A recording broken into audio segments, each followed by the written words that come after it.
Okay, we're here now and we're live and all the technical difficulties are going away. Isn't that wonderful? Yay. And we have a lot to talk about for this episode. A little bit of housekeeping. We got just before, or no, I think during the episode. Okay, let me back up a bit because somehow, somewhere, I think Deadline basically found an unlisted promo teaser for The Walking Dead Daryl Dixon Season 3 and released the premiere date for it early based on that unreleased video. Oh, that feels illegal. Well, I mean, my guess is that they have their promo videos in a my freaking god. You can't hear that, but everybody in the audience can. So, Oh, that's okay. Ignore the plate smashing sound of my Oh. my work's Slack. Okay, so yeah, it's not because I think it's common practice for YouTube channels to create playlists for different types of videos. So, for example, if you have clips like promo clips, releases, and stuff like that, or full episodes, you'll put that in a specific playlist. Now, if you somehow release the link to that playlist, and that let's say it's an unlisted playlist and it has unlisted videos, well, they'll be able to see the unlisted videos in that playlist if you happen to have the link. So it's kind of a thing. So I think that's how they probably found it. And so they just used the share link and put it in Deadline, and that's the end of the story. So it happened to be right, cease actually. and desist. You know what I mean? Somebody screwed up somewhere along the line, and they just kept that playlist. So anyway, Deadline got it. They were right, because on Sunday night, as this episode aired, they released the date for The Walking Dead The Walking Dead Daryl Dixon's third season premiere date, which was September 3rd, I believe it was. You wouldn't know. But I wouldn't know. Rob will correct me if I'm wrong. But yeah, I think it's September 7th on a Sunday. So that's going to be fun. We're going to have a little summer vacation and come back to this, I guess. Right? Nothing over summer? Well, that's going to be my second bit of housekeeping. It's almost July already. Yeah, well, I mean, it's a long ways. For us, it's amazing because it's not like episodes upon episodes every single week. You know, like three series we're covering in a week or something to that effect. None of them with screeners. Something. So, you know, I mean, I'll take what I can get. Jeez Louise.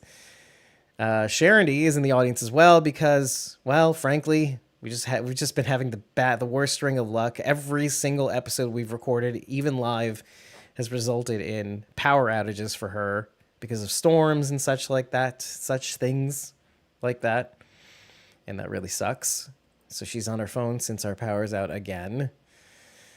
And yeah, Rob says September 7th is the premiere day for The Walking Dead Daryl Dixon Season 3. Thanks, Rob. Thank you, Rob, for confirming. I thought I had it right, but you never know. I second guess myself all the time, even though it sounds very confident. Second bit of housekeeping is actually, I was wondering whether all of you had caught, well, some of you aren't in our Discord, but I hope someday you will be. I had put the link to a new series on Sci-Fi titled Revival, starring some Letterkenny. Well, there's a couple cameos from some folks on Letterkenny, but it stars Mrs. McMurray on Letterkenny. She's the lead actor of the series. And she happens to actually also be on Strange New Worlds, which I happen to like. Star Trek Strange New Worlds. She plays kind of a side character that appears occasionally. She's the girlfriend, quote unquote, of Christopher Pike, Captain Christopher Pike. Anyway, she's great. I love the pilot episode. It's basically kind of like a reverse zombie apocalypse series where the dead basically come back to life, not as the undead, but as themselves. And it's basically the dead from a specific period of time, I think 2 weeks prior to the revival date or the revival time. Excuse me.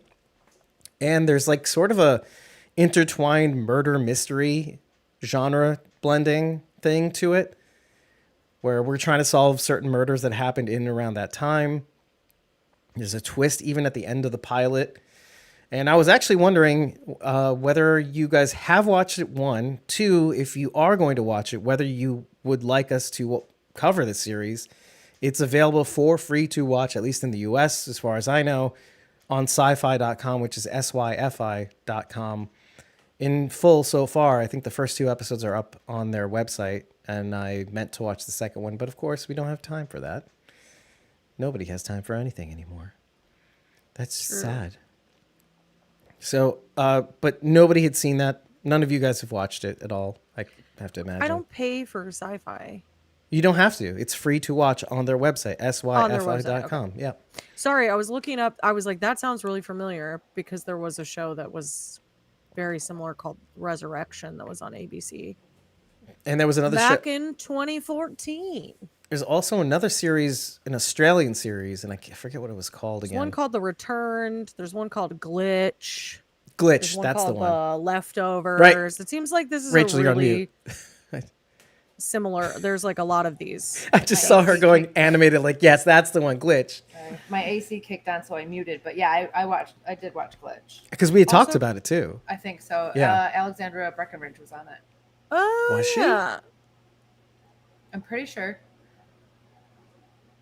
Also kind of reminds me of the 4400, honestly. In a way, yeah, I guess. But like less grandiose. I mean, that was out of time, but Yeah, that's kind true. of reminds me of the same thing. That is true. So I am curious to know your thoughts, audience, on that. And I'm eager. And Heather Jenks. Hey, Heather Jenks. What's up, girl? It's been a long time. She's counting down to the Daryl Dixon premiere. No, until Sharon D comes to Oh. visit her. Oh, okay. St. Augustine's? Florida? Yeah, Sharon D's I guess going to Sharon D would Florida. technically be going down on her. And Nobody is in any way and amused by I'm this. done. Okay. I'm done. Bye. Bye. I'm leaving. All right. Well, I don't know if there's anything else in terms of housekeeping. Well, I have 2 bits of personal news. If you're looking at my face on the YouTubes and other things, I don't have a beard. And sometimes I do that. And it's upsetting. It's upsetting to mean- everybody. It's like you've already got the stubble in, though. So Yeah, it's been a few days. it's like it's never left. It's like it never left us. This lighting makes it look like a neck beard a little bit, though.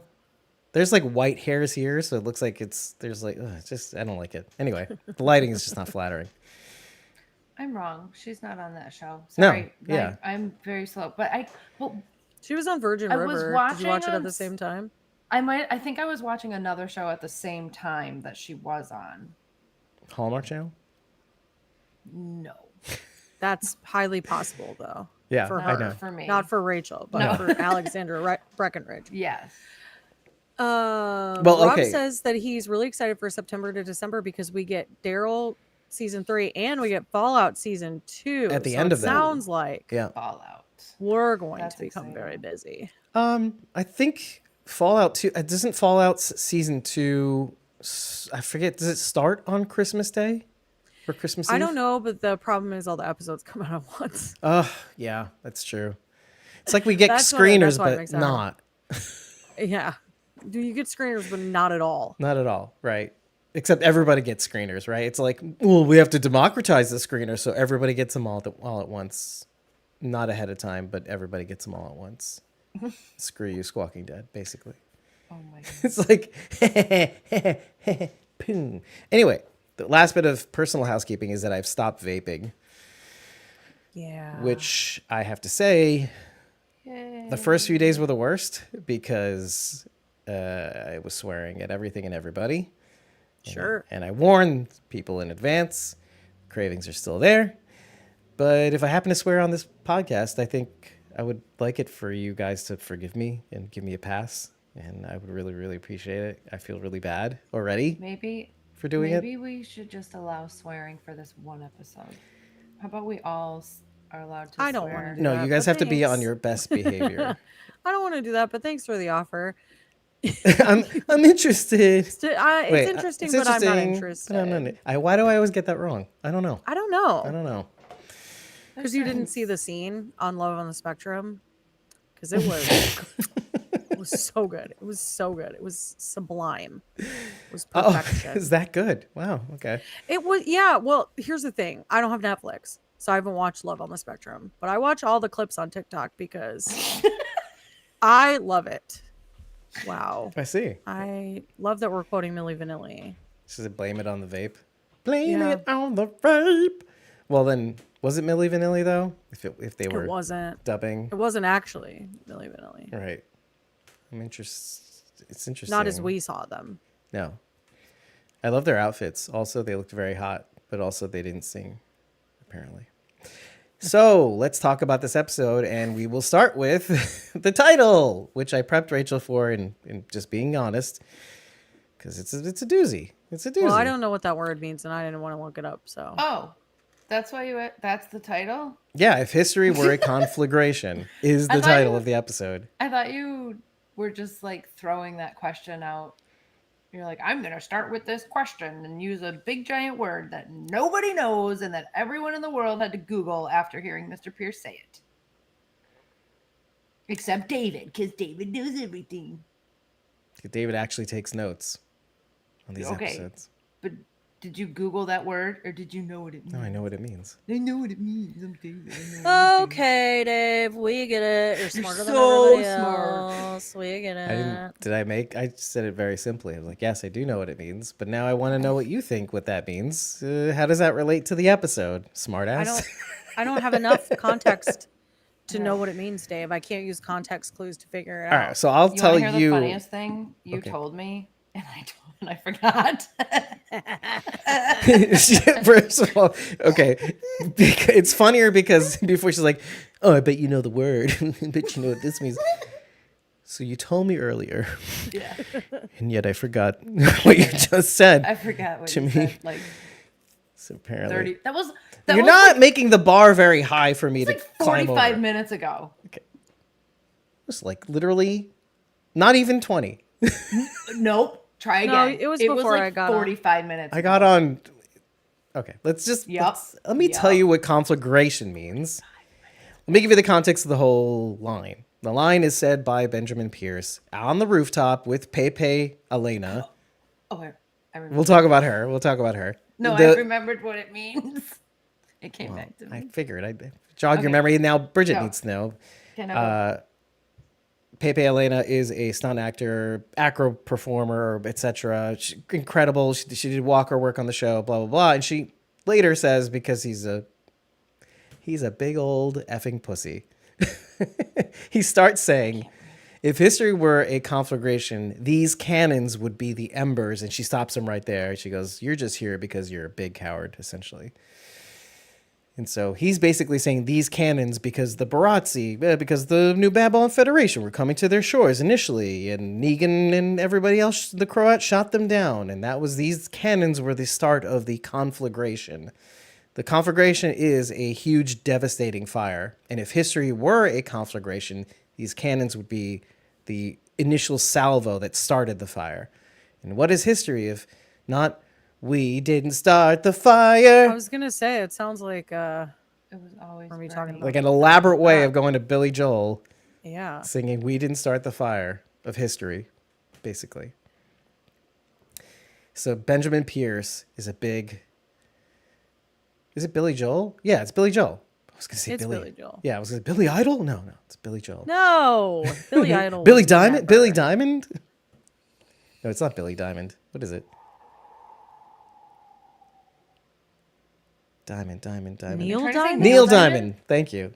Neil Diamond. I didn't know what he was talking. I didn't know what I didn't know either, so that's why I was asking. He got himself all turned around. Anyway, I thought Bridget would find that interesting. If history were a conflagration, she says Negan killing Glenn would have been the spark, and that's kind of what we were getting to. But Rachel, in terms of that, probably dovetailing on what Sharon D just said, how does the title relate to this episode? Is Benjamin Pierce right, first of all, and you can go anywhere from there. I would say from his perspective, that makes sense. I can see why he thinks that. And since he's the one writing the history books, that's how it will go down. but I don't personally think those cannons were the start of, I don't know, whatever we're calling what happened after that, because the catalyst happened way before that.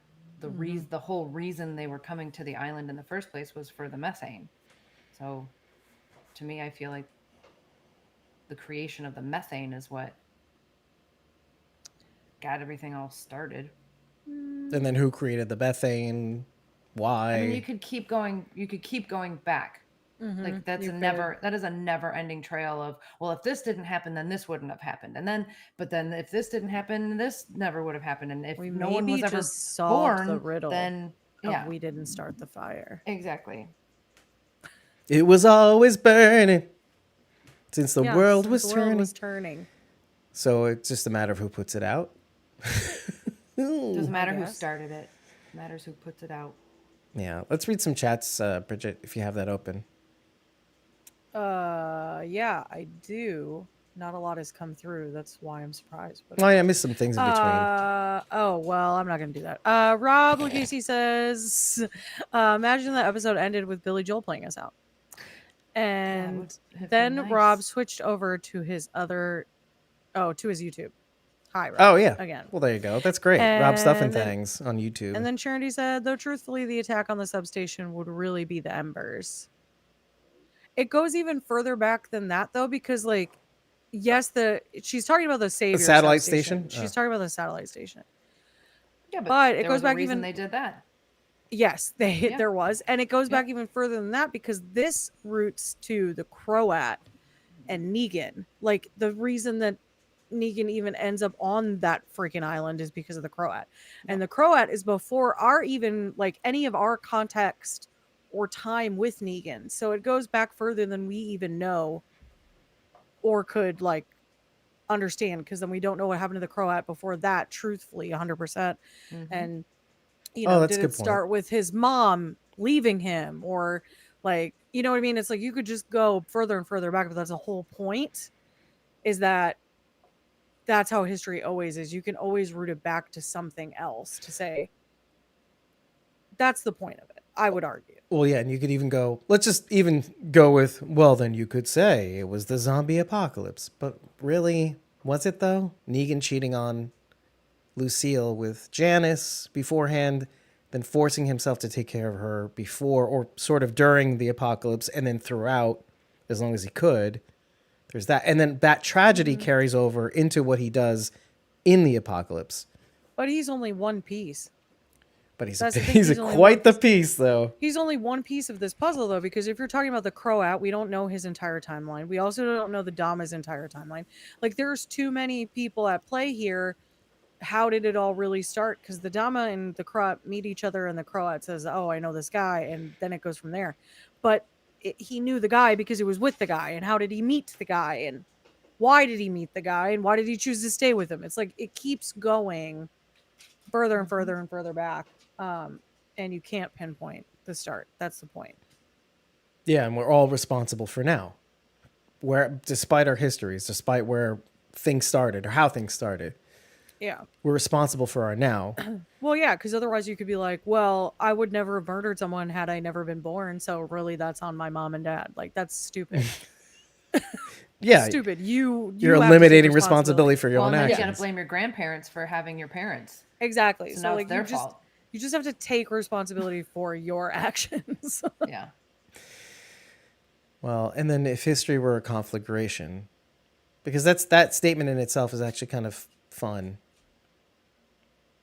If history were a devastating fire, because he's not saying that if now is the conflagration, like this is the result of history, this mess. He's saying history was the conflagration.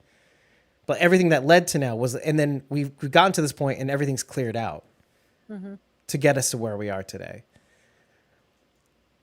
It's almost as though he's saying none of that mattered. That I'm glad that everything was cleared away. None of the history actually matters. Right. Which is also the theme I think it's really ending with too, in a way.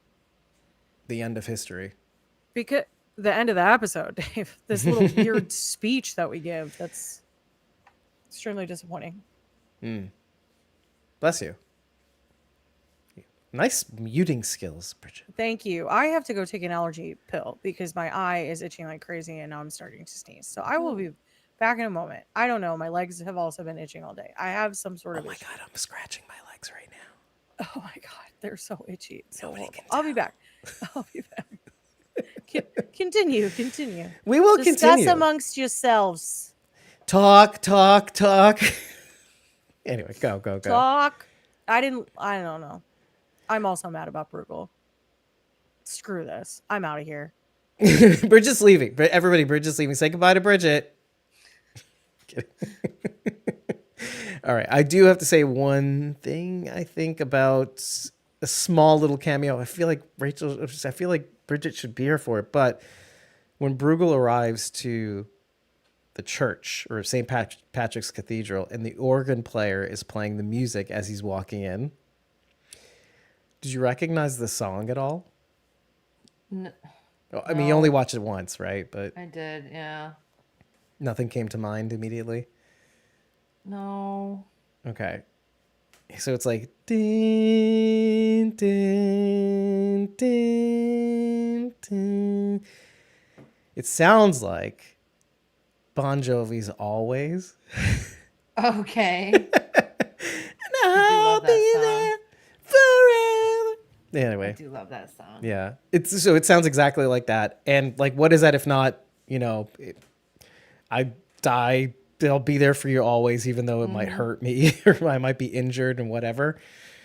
And, obviously didn't make it to, Negan didn't make it to Ginny. He sent Annie and Joshua away. There's a bunch, like Maggie is meant to kill Negan, doesn't do it, comes back to Herschel. He goes, I guess it wasn't always there for you. So I thought that was kind of funny. Also playing the song as though it was some sort of organ church piece, but it really isn't. Maybe it was. Did your captions tell you what song it was? No, it just said organ music. Oh, okay. Maybe it wasn't actually a song then. It was just like hitting keys. I feel like, I mean, technically it's like a fourth. It's like, it's a 1 and a 4th. So, I mean, it could be organ music, like in the style of organ music. It just feels like it matches Bon Jovi pretty well. Yeah. When you hear it again, just sing the lyrics when it starts I'm gonna playing. watch this again. Oh, I watched it 3 times though. I gotta say, since we had so much time between the time it aired and the time we came on to actually record this. I did not. Yeah, you just like watched it now. Why is that though? Like, you just had zero time. 0 time. 0 time. I'm gonna go to the chat for a second before we. I was just pulling it up. Oh, okay. Oh, the music. No, the chat. Oh, okay. Oh my gosh. So, yeah. So Sharon says that's what I love about history: seeing how all the puzzle pieces fit together to get us to the present. We've talked about that too, like how if Alicia didn't do this, then that wouldn't have happened, and we wouldn't have like in Fear the Walking Dead or something to that effect. Yeah. Sharon says, "Oh God, I hated the end," and she said, "I'm verklempt." Are you verklempt? Okay, well, we'll dig into that. One of the coolest deaths. She's doing the thing. What? Because Bridget said, talk amongst yourselves. Oh, I gotcha. Rob Stuff and Things says one of the coolest deaths in TWD though about Bruegel. And Sharon D says legit. Bruegel's history was a conflagration. That's pretty funny. Tess says it was interesting seeing the past situations and so emotional, having to relive so many moments, and then no matter how hard they try to kill each other, they have to work together to survive. I 100% agree, because there's many parts of the fandom that also, when they look at this series, because it's tough, it's like the kitsch about it is putting the two most unlikely to cooperate people together to make them cooperate, and that's great because we want people to kind of forgive each other. We want people to work together who wouldn't work together. It's part of our nature. You can only watch people destroy each other for so long before you're like, okay, do something interesting. Not now, kiss, Shady. No. But then of course there's tension. There's history. If history were a conflagration, so, and even we start to hear of Pearlie Armstrong's history too, like how by the way, that was the first thing I thought of when I watched this episode. And when we get to the end and we find out that Ginny passes, they couldn't save her. The ventilator couldn't save her, the intubation. I kept thinking about what Pearlie said in the first episode. We could bring back things like medicine. Was the first thing, medicine, technology, lighting, heating, cooling.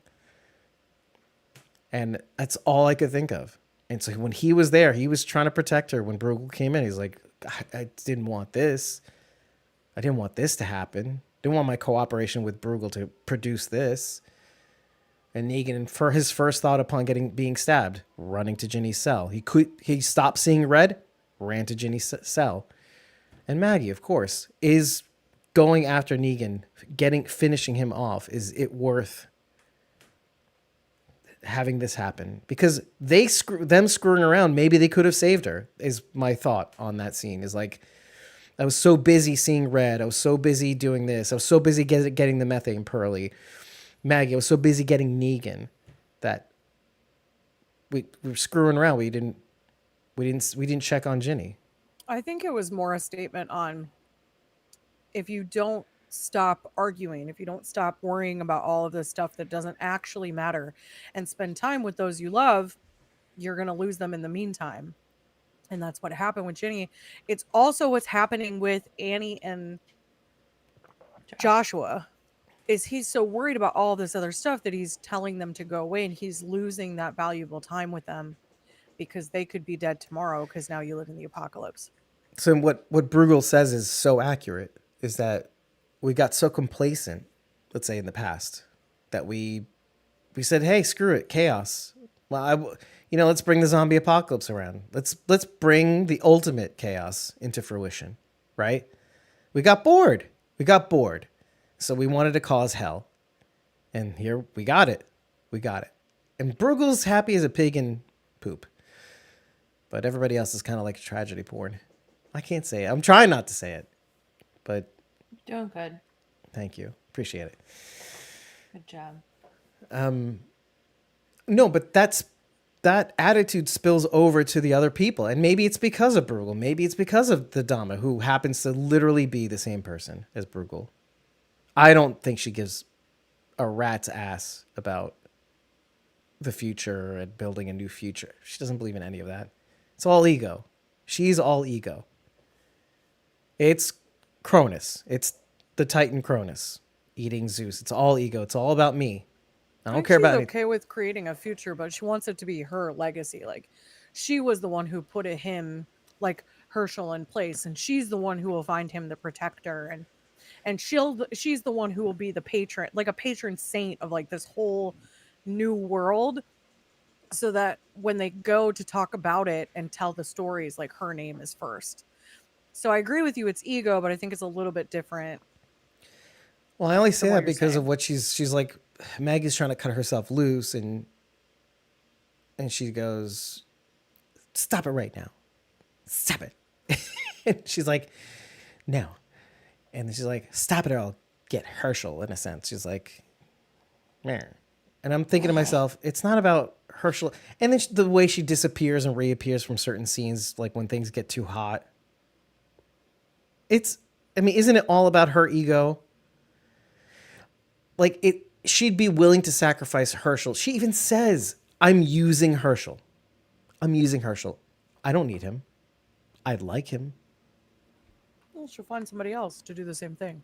That's what I'm saying. Or another excuse, too, is what I'm thinking. Oh. Like, it doesn't have to be building a new future, as long as I can put my stamp on it. Whatever. She just wants a legacy. Her legacy is lost. Yeah. Yeah. To the fact that the world changed. Now her legacy is lost. Nobody knows who she is. Yeah. She was the critic, and she lost all of that. So it's just a desperate clamor to regain the reign of being something.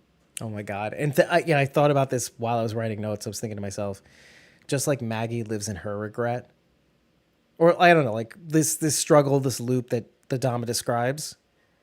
The Dama is also living in the very newspaper I imagine is the one who panned her. The New York Times building.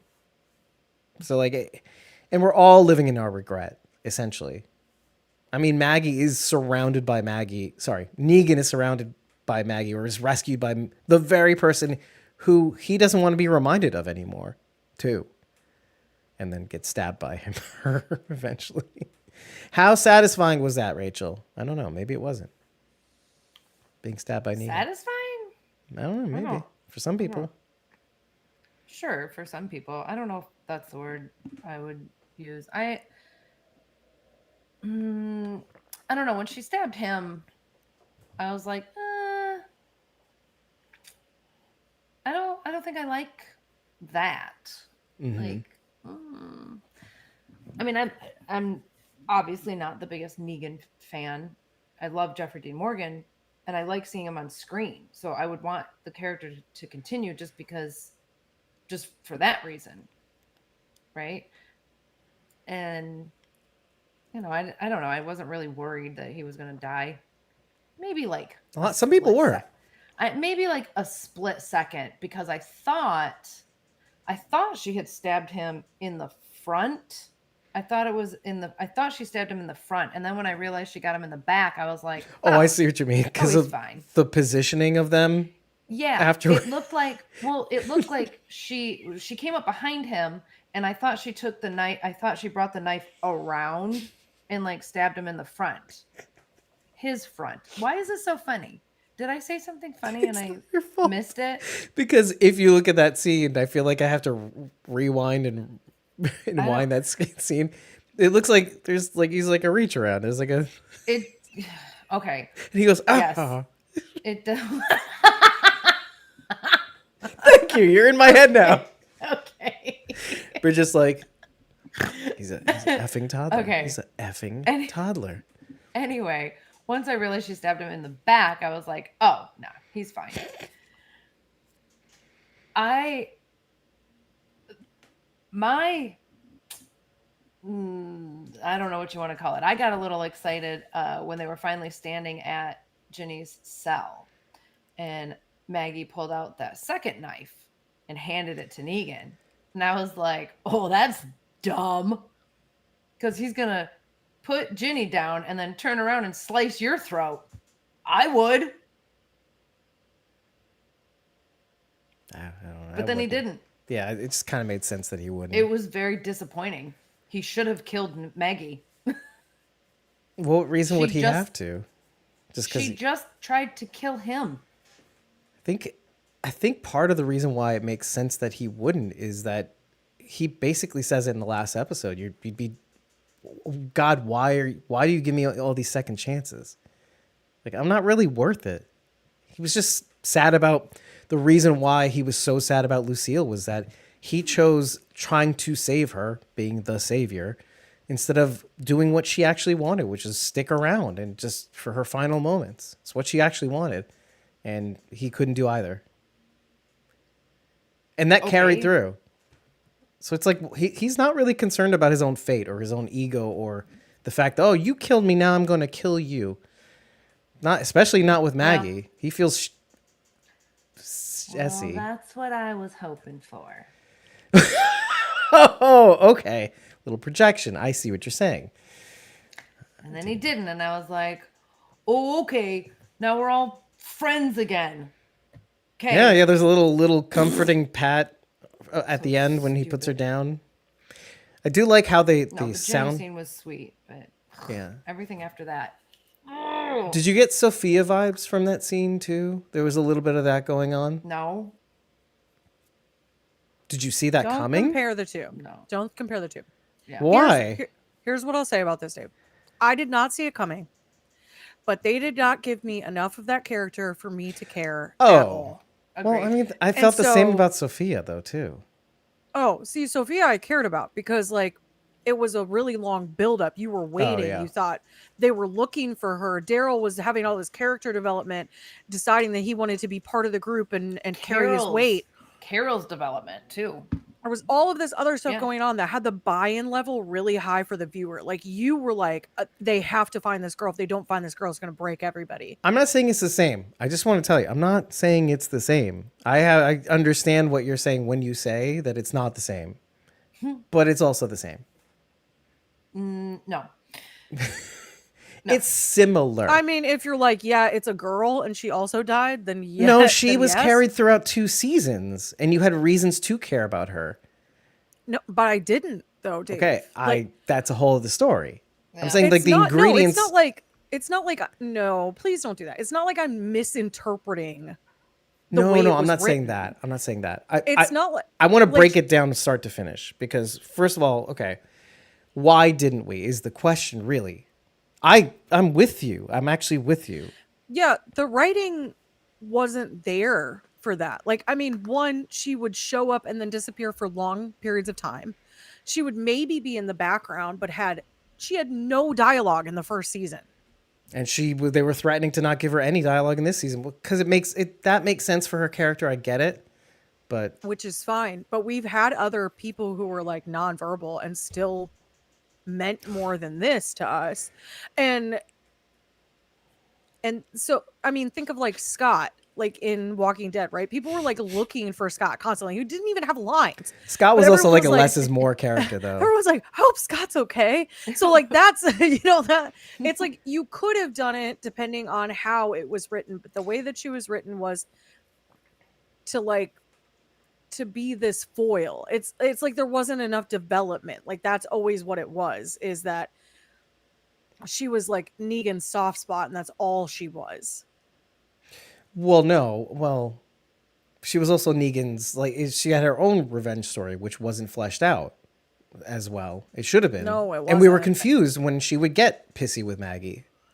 I wish that if they had done like even like at the beginning of an episode, like a flashback to the night that Negan like killed her dad, or you know what I mean? Anything like that to give just like a little bit more like drama and a little more buy into the viewer to be able to see like, oh, I get it. This almost felt like it was like a cheap vie for emotion.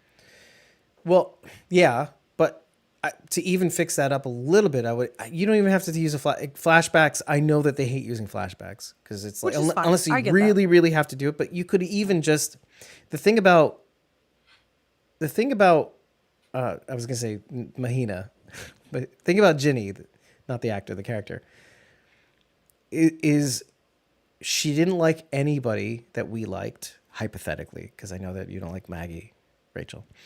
But she didn't like any of the characters that we like. There were moments where if she had some sort of companionship with Herschel, even on the slightest level, that there's some sort of Like understanding. Yeah. Then we could attach ourselves a little bit more. But the fact that she didn't like any of our characters and almost only one of our characters liked her, which is Maggie. She was like, I like you. You're okay. You seem to be able to, you didn't do anything wrong. You're in a bad situation. You're an orphan. Negan cared for you. And then you found out he killed your dad. And that must be hard. And you hated her for it for some reason, Ginny. You hated Maggie for that. I don't know why. Yeah. That part is upsetting. And so all that's going on, spanning quite a few episodes too, is this attitude towards Maggie that still I don't understand, by the way. Not so much I don't really really get it either, because it's like, it almost seems like you like hate in others, she's- you hate yourself.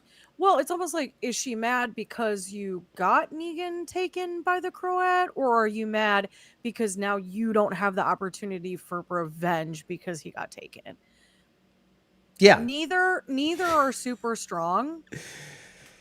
Well, she's the last of her family, I guess. Well, I understand that, but from the viewpoint that we are given, one, this should have been a giant reveal. It wasn't. It was like, oh yeah, okay, that makes sense. He killed your dad. Like they mentioned it too early or something. Like had they waited till the very last episode of the first season, maybe it would have been more impactful.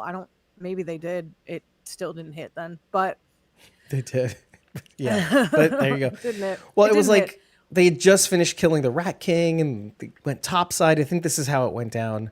Maggie Okay. came Oh, topside, yeah, and I they, kinda there was remember like that. fireworks going off or some Mm-hmm. crazy stuff like that. Oh yeah, and happened to kill your dad. Negan couldn't lie to her. Is basically the end of that story. Which is just like would have made more sense had he not been the good guy in that situation. Like he's trying to be honest with her. He's coming clean about something when he doesn't have Well, and to. Negan doesn't Um, lie either. Not yeah, and really. so it's like you could have done this where like Negan avoided telling her or avoided a conversation about it, and Maggie was the one that told her, and then I could see her being mad at Maggie because Maggie's the one who told her. Why didn't she tell her sooner? And like, do you know what I mean? Like it could have made a little more sense that way. I It's just, you could even excuse all of that if not for the fact that she hated everybody and everybody kind of hated her except for Maggie. She wasn't. It made her not likable. So that when I did feel it when that hand and that sound in my ears as she's a walker. And I then was like, all these oh, three that people who protected sucks. her. Yeah. I didn't feel like, oh, that sucks. I felt like, oh my God. I was like, oh, I said this out loud, like, oh my God. And that's a double-sided coin. Because on the one hand, yeah, that does suck. That is sad.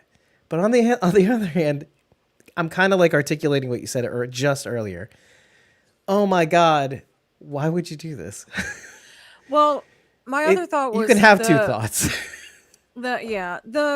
So the moment he put her on a ventilator was like, for me, I was like, oh, well, this isn't going to end well. That's like holding in a Um, fart for me, man. It was just Well, because a ventilator, as helpful as they are in saving people's lives, don't get me wrong, they also weaken your lungs by yeah, having it in, right.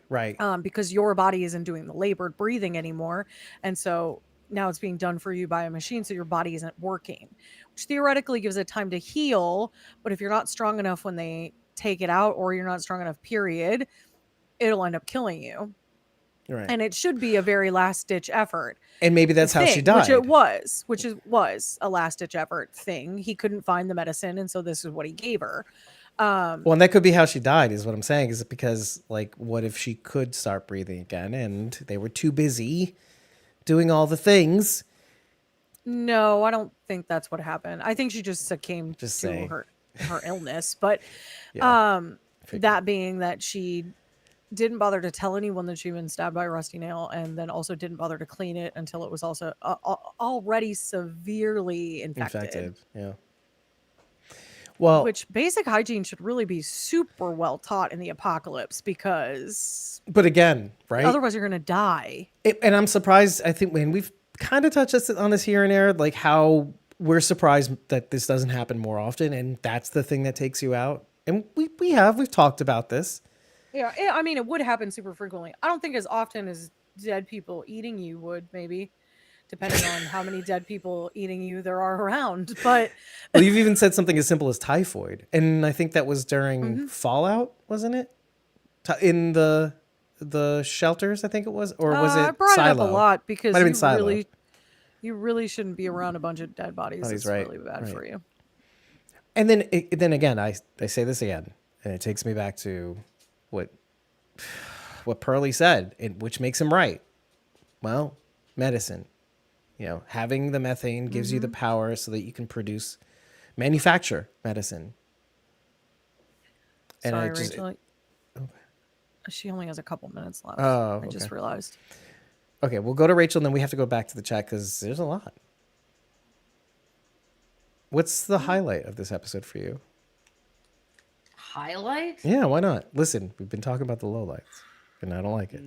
Nobody likes it. Yeah, no one does like that. It's not why you came here. Highlights. It's rough. It's a big ask. I don't know if it's a highlight, but I can't even say that I enjoyed it, but I'm not gonna. I don't. Not gonna knock it. That's hard. I appreciated. Maybe that's the word I want to go with. The callback to Negan's lineup. Brought back the eeny, meeny, miny, mo. It was interesting. Is that But I'm the not right word? interested. But I'm not Well, interested. it was interesting to watch Maggie's reaction to it. Oh yeah, wow. I was less.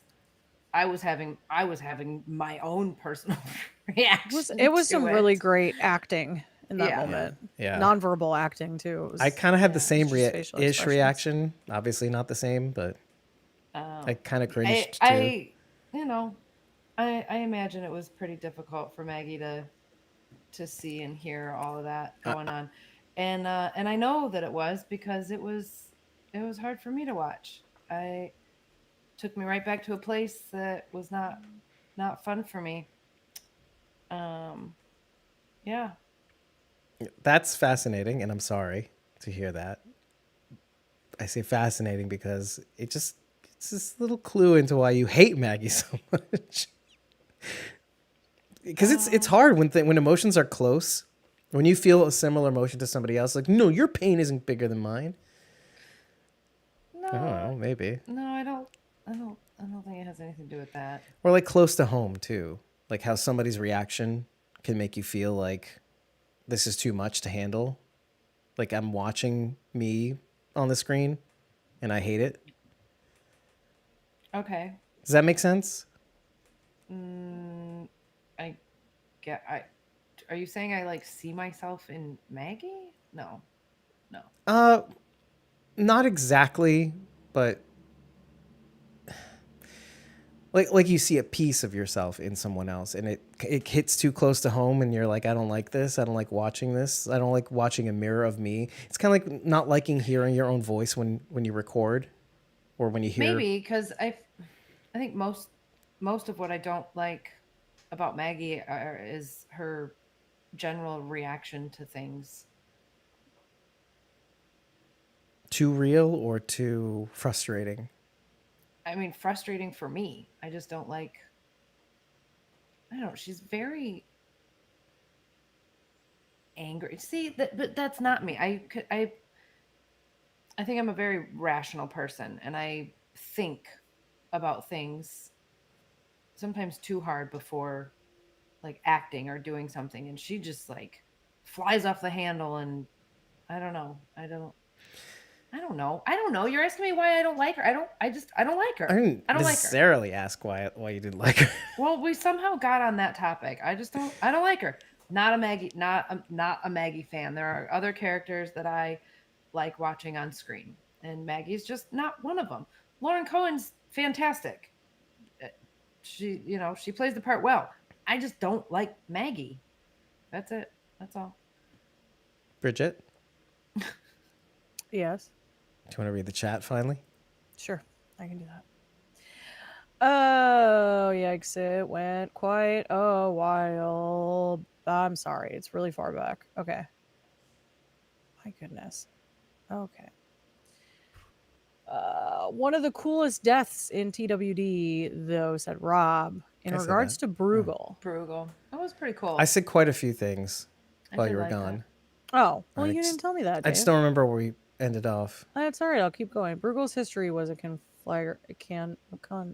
conflagration. Yeah. Yeah, I read that too. Yeah, you did. I remember now when I came back. Tess said it was interesting seeing the past situations and. I said that already too. Go ahead. Keep going. Oh my gosh. Okay. I just didn't want to read that whole thing. I know it was long. Okay. Not that it was All bad. right. Rugal kind of surprised me with his demise, but kind of cool since the methane was his obsession, said Tess. Charity said Negan's going to survive a kidney stab just fine, just like the Dahmer survived being burned all around her breath hole, but has no residual breathing problems. Okay, I take issue with you saying that, Charity. You want her to be walking around with an Very oxygen extreme. tank? You're going to be mad about that too, okay? You were mad about it when it happened on Fear the Walking Dead. So you don't want that either. Oh, this bitch with her oxygen tank. Ooh. Just saying. You also don't want that. Well, I think she could have. They like could have Dark given her Winds. some. They could have. She could have been struggling to breathe, though. I would have liked some more not- scarring on her face or something. Yeah, Her Like, face was too her pristine. the only injury she had was Oh, her hair, like half of her hair was Oh, my hair is burned gone. off. By the way, That was it. that was the other reason why I thought it's not about the future she wants to build or whatever, and that it's basically her ego, is how you as the audience can see through what she's doing with Maggie, like, and Herschel's vision needs a protector, and I thought it was Negan. But you know what? For the sake of not yourself, or not for the sake of my sake, no, definitely not. Herschel, for this Herschel's sake and the vision in his future, and even for you, it's a bonus for you. You take care of Negan. You just kill Negan. Not for me, of course, not for me. Of course, for you, because he stomped on your little rat, your little ego, your little pet project. Your rat and crow rat. Negan took away quite a few of her toys, basically. Even the methane as a toy, as a means to her future. I mean, and of course she wants him gone. Otherwise she'd let it go. Like, who cares? Who cares? Build your future. What does that have to do with Negan? But no, for your sake, Maggie, come on. Which, okay, my reaction is an indicator that I like this part of the episode. I like that. I like that I could see through that and that it worked too. I had said the episode beforehand that the Croat was a prepper for Maggie on how to perceive the Dhamma. That because of this episode, which now effectively is wasted. I think, I don't know. I mean, the end changes things a little because she does spare Negan, doesn't end up killing Negan because of maybe her time with the Croat, but the whole point was the Croat is basically instructing her, don't fall for the Dhamma. The Dhamma sees pain and uses it against you, essentially. And it worked-ish, basically all the way through. Except near the end where it counted. She held the bat over her head, about to pound Negan's brains out, and they all saw the Ginny, and it was sad for them. Maybe not for you. Good night, Tess. Good night. I was trying to say it, but Dave just kept going. Yeah, she tried to say it, but Dave was actually busy saying things regarding the episode, and you guys you're like not here. It's like, what's happening? No. I just took allergy meds. Sorry, dude. Sorry, dude. Sorry, dude. I'm interested. It's No, not, but you're it's not wrong. interesting. No, yeah, maybe. That's- Actually, that might be applicable right now. Yeah, that's why I said it that way. I didn't say it wrong on purpose. Wait, opposite day. Wait. Wait a second. Well, Rachel, are you turning into a pumpkin? I think so. Do you want to leave us with something? You could say you didn't like this knowledge? episode. You're pretty clear. Well, I really wanted to commiserate about the ending with Bridget. Oh, I want to read through it. I want to read through it out loud, like with. I want to go through it again. The dialogue was a little heavy. I got it. Horrible, right? I mean, what? I didn't hate that specific part, but I there was just- something I hated about it. It was a little too heady. It's like not what I wanted. It was like It was tell, don't it was- show. It was irritating. Oh, most definitely. 100%. But it was also like so kumbaya, hand holding, like summer camp bull crap. It Have a was great so summer. yeah, seriously. My question is there no season 3? Yes, there is a because- season 3. Okay, because this seemed like a forced sudden ending. Like a mid-season finale. No, like our show is canceled and I need to wrap this up tight. Oh, I see what you're saying. Is what this it's what it felt like it to me, is, 'cause there would be a they- lot more wrap-up, though. well, they did like the clips of like both seasons, and I see so what it you're just saying. felt Oh, like yeah. Well, that's it why felt like a wrap up. I don't know. It was weird. that's why I said it felt more like I mean, I see your point, but that's why I said it feels more like a mid-season finale to the final season. Well, and the fact that New Babylon actually infiltrated the island makes this entire season like pointless. I wouldn't say that, but I would say, well, okay, we lost a lot. Everybody lost a lot, which again, Okay, where's the Croat? I want to know where the Croat is. The whole reason why I for love the real. show is the Croat. For real, where is he? We just don't get to see him again. Why did Bruegel die? Honestly, why? Okay. It was Bruegel a had cool- to go. it He was is a the cool worst of effect. New York City, by the way. He is.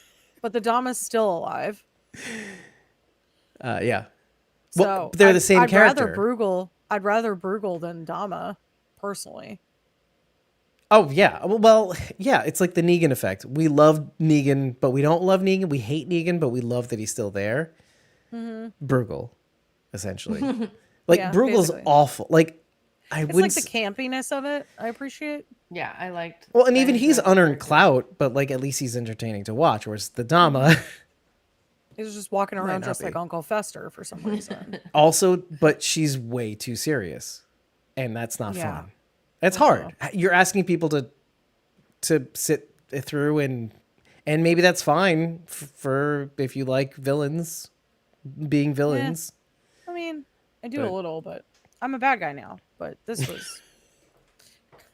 isn't what I wanted. But you knew that you knew that Bruegel would most likely be gone this But- episode. Okay, so here's the thing I didn't like about it, because I was like, There's so much more Oh. potential.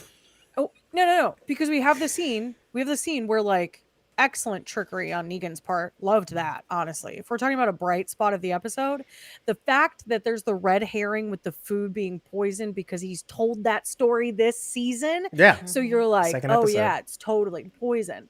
And then it's not. And there's walkers under those giant tables, which was incredible. Also kind of unbelievable, but I didn't care because I loved it so much. And also the pews are covered in some sort of Flammable substance. flammable substance. Yeah, exactly. It's accelerant. so they're That's the word I yeah. was looking So for. they're like, Yeah. it was exciting. It was like, oh, this is cool. So then when that happens, I'm like, oh, great, Bruegel's gonna die. Lame. Like, go figure. And it doesn't. Every episode, someone just dies.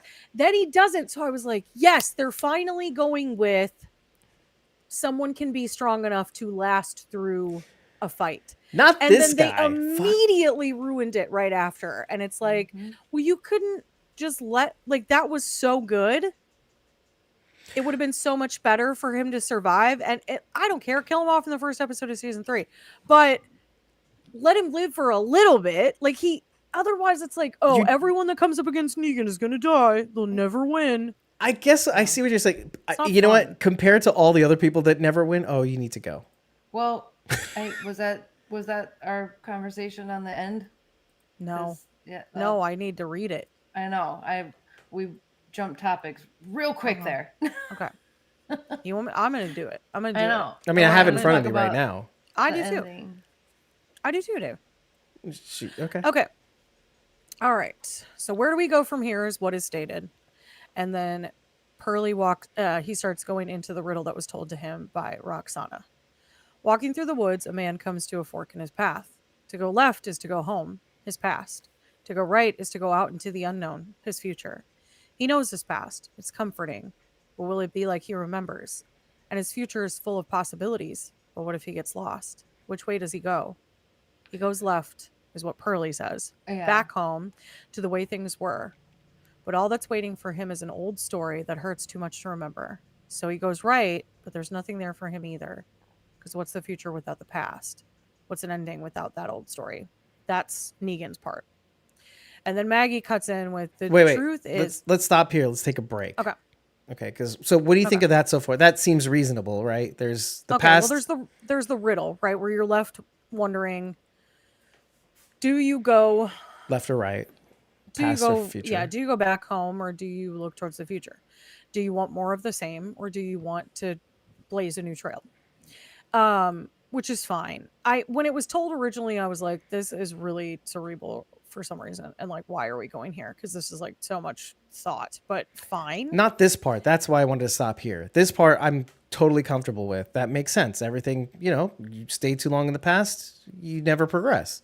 But yeah. Also, it's not like it was. Okay. We've talked about that extensively.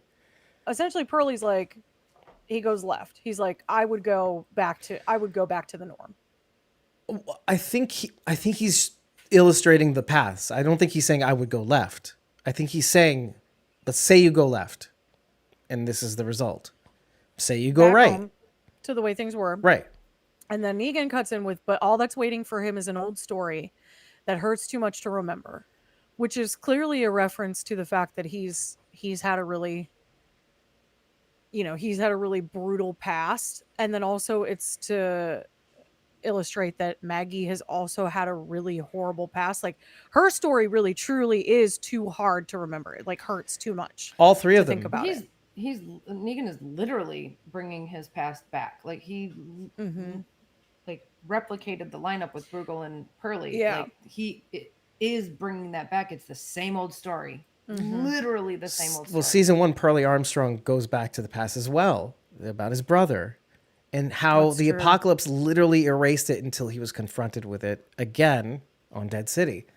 Yeah. And he was forced to confront it. And that was the very thing that maybe started his evolution into thinking about, well, this is bigger than, this whole apocalypse is bigger than just New Babylon. And this is a hell, and hell with other people means confronting your past and seeing who you are as a result. And so here we are. But also you can't just jump into the future, because Maggie tried doing that. This is the part this was the highlight for me, at least this part where she says something to the effect of, Well, hold on. I haven't gotten there yet. okay, yeah, sorry. It was right Okay, here. so the other part we haven't gotten to is, so he goes right, but there's nothing there for him either. So like the future doesn't have anything either, because what is the future if you don't have the past to have formed who you are and formed your perspective on things? What's an ending without that old story? And then it goes to Maggie. The truth is there is only one way forward, one way to move on. We got to work through what was to get to what will be. It's a path that's hard and rough, all uphill. We keep thinking we'll never make it. You want me to stop there? No, keep going, because I'm going to bring up something else. Sometimes we see where we're headed. We catch a glimpse of the mountaintop. It's so beautiful. It takes our breath away. But then we lose our footing. We tumble backwards, right back to the bottom, so that it feels like we'll never get up again. But we do. We help each other up. And the path becomes much clearer now.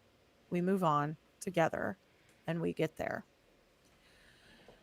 So, to me, this was saying, like, all three of us are going together to forge a new path. Like, that's what this seems like. Like, Right. we're together. We are going to work through the pains of our past, because now Maggie has officially lost every single person she's ever loved.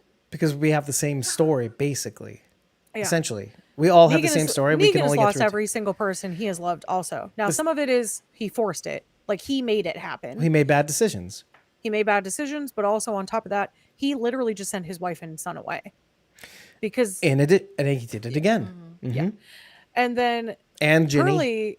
Pearlie has lost everything because, like, what? You have Negan now. Can you go back to New Babylon knowing what they do to the communities that they take over? Can you go back knowing that there are people in power or zealots? Like, can you go back knowing any of what you know now? Can you go back after revisiting your past with your brother and pretending that never happened, and now Well, coming he was back to your okay life with now? that. He was okay with that after season 1, but he was all in. He It's like all seeds, followed, though. he like took the, well, that's true, Dave. It planted a seed. Yeah. When you see that in the beginning of this season, sort of a little bit, like, Yeah, and I'm okay. I'm okay with the, like, we're forging forward together. I'm okay with that part. that part isn't even interesting to me, that last part. Like, obviously they're going to join together and figure this out together. I'm just like, okay, 'Cause to do the same thing but what over is and the over again is point stupid. now? Like, what is the point now? Like, are we still trying to get Herschel? Is this still a thing? That's The getting Herschel back, or So there's a couple of things. Like, first of all, the first thing that is said or is mentioned in response to this is, okay, there's the methane, there's New Babylon. What do we do after this? Do we do anything about this? Is that what we do now? Well, whatever we do it together. So there's that. Do you see Benjamin Pierce near the methane too, as I New could Babylon comes in? see- Yeah, I could see this being like, and now we're going to try to take down New Babylon. Not because they came in and took the methane, That's what I was implying, yeah. but because they're now becoming like an out of control power that does not do the right thing. And so it's like their version of The Ones Who Live. Which, by the way, this is the point I'm going to get to. Maggie's... let me check in with Rachel first before I get carried away. Yeah. Are you okay? Slow up. Do you want me to keep going? I think I gotta go to bed. I'm falling Yeah. asleep. Yeah. If I saw you kind of starting to check out as we were going back and forth. So. Yeah, I didn't like the ending. I thought it was. Was it? I don't know. Was it because it left everything like really open ended? No, I just thought it was like just so Like disgustingly it's just too cheesy. So Okay, I got you. cheesy. I got you. Like biggest eye roll ever. I mean, my eyes were rolling on the floor. They were To be kind of fair, like hitting it too I hard. did roll my eyes. They didn't I have did to roll hit my it so eyes. hard. It just No, seemed it was so, yeah. And then they like literally are like saying it all together, and I'm like, ugh. What does this remind me of? It Okay. gave me the ick. And speaking of the ick, isn't that what Sharon was saying about The Ones Who Live? Like, we can do anything. We can do anything. Yeah, just that. Yeah, I conceded that point. I was like, yeah, we can do well, anything as long as we're together. and I if don't and if know. they're that right, one I was willing to buy a little bit more because it's like at least that was true love. Like, what is this? You know what I mean? Yeah. Like, this is just something a completely. throuple. Excuse me. It's valid. Okay, on that note, good night, It did you feel like guys. it could have just been if it had No been throupling. like they could have like high-fived at the end and like it froze. Oh, right, And, like a a Toyota triple commercial. high-five. Yeah, sure. Like a group From the jump 80s. Yeah, high and it five. froze there, and Yeah. I then love what you do for me in bed. and no, it, like they all high five, it freezes, and then it's like we Toyota. didn't start the fire, and then it Oh, plays that Billy would Joel, have been way Would've better. been and that's the end of the the episode. best ending. Always, you missed the part where I said they played Bon Jovi on the organ. It was Bon Oh, Jovi's yeah. Always. Always. Bridget. Yep. Is that? I wasn't even No. paying attention. It's not to in the it. captions, but No. I had written it down like that is Always by Bon Jovi. David Anyway. thinks that's what they're playing. Now I'm gonna have to go back and listen to at least Yeah. just that scene. I hope. It Thank was you. Bon You Jovi. said you expect me to listen to that. I'm like, I no, know. she's going to No, listen to that. I'll skip forward to I that hope it scene. is Bon Jovi. I want it to hope be so, New too. Jersey's I own love Bon Bon Jovi. Jovi. Jeez Louise. All right, Bridget. Gosh. All right. Good night, you guys. Rachel. Night. Love you. Good night. Love you Sleep well. Don't too. let the bed bugs always. Oh my God. Bye. Bye. Your bed bugs are Bon Jovi. I'm leaving. I'm leaving too. Oh no. All right, read the chat, and then we'll go back to what I was about to say about Maggie and Herschel's reckoning. But yeah, Okay. All right. Well, now there's even more to go through. You're gonna have to just hold your thoughts for a moment, Dave, so I can get through it. Okay. I'll do my best. I have no vape anymore. All So right. it's tough. So Sharon and Rob have a little exchange about the fact that like just a scratch took out Ginny. Now I get what It you're was saying. I pretty understand. rough scratch. I understand the sentiment, and Maggie's knife was cleaner, I would argue, than a rusty outside post that may or may not have had Walker guts on it. Did you know what I see? mean? Like, did you see the still image that I captured of what actually went into her? And it was like a nail thing. it was a right? big nail from a park Looked like a nail. bench, which Yeah. first of all, rusty over 17 years. Outside. Exposed to the Outside, elements. who knows what Walker guts they've been scraping past them. So, and it kind of went through her a little bit, it seems like, as well. When you actually look at the cut, it kind of starts one way and it kind of goes out. It's like, directly in her back, and it kind of goes sideways because she has no choice. So Yeah. it took out a lot along the way. Yeah. And then Charity said, well, Rob's like, well, they don't have tetanus shots. And Charity's like, well, Negan hasn't had a tetanus shot in a long time, I'm sure. He has So- rabies. Negan has rabies. So now he's going to also get tetanus and die probably. Oh, well. Tess had mentioned the love-hate respect between Maggie and Negan is always shifting. And Sharon D did say that Ginny was not a very fleshed out character. Her whole purpose was to be Negan's surrogate Herschel, like to give that perspective from another angle, another mirror, as in another kid whose parent he killed. Rob said basically she got gangrene. And then Tess said Ginny had multiple times in which she lied, saying that she wasn't injured, hiding it when that could have been prevented. So she was just hiding what she secretly wanted was to be free. And I wish that Tess hadn't left. Oh, that's such a because great insight. It was so good, and I read it when she wrote it, and I was like, I I want to wish come Dave back would to that. stop But talking. Dave so I kept could- going, so I'm so sorry, Tess. If you're watching this later, I apologize. But I I'll really send it to love her. that because I just thought it was like, okay, so what she secretly wants to be free. She wants to be free of the feeling She's a goth of kid, hate. basically. She doesn't want to hate him anymore. She doesn't want to hold on to the anger that her dad is dead. She doesn't want any of it. And I thought that was just very beautifully put, Tess. So thank you for that, because it gave me a little more perspective on this. And I like when I can, because sometimes I come in hot after watching these episodes and I'm like, this wasn't good and I don't like this and I don't this like character. what I'm seeing and I'm like, I'm unhappy about it. I'm glad So she's when- dead, is what you were thinking, right? And you guys, no, I'm kidding. it wasn't I'm to kidding. that degree. I am It wasn't kidding. to that degree. You For know, I don't Rachel. really feel that way ever. No, I you know. I'm always like, You're a little softy in the well, end. Yeah, I am. But I am appreciative of people giving me a different perspective because it does sometimes change the way that I feel about some things. And so I'm really appreciative of that perspective. Do you mind if I take that one step further? Because I think it adds to this, is that Okay.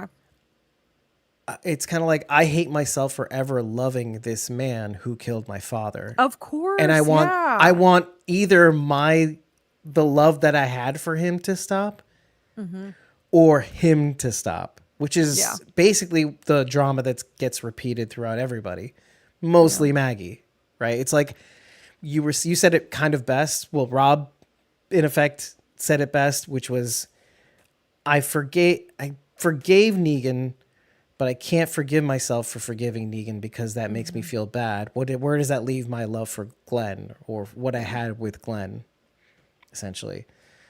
Which I actually had time to think about a little bit further, and it's kind of like, I don't think it's about that at all. I think it's literally how inconsistent we are as people, is that we say we forgive people, but then when it comes to actually committing to it and actually doing the forgetting or moving on, that's the essential bit of it. Is the ability to move on is a whole separate matter.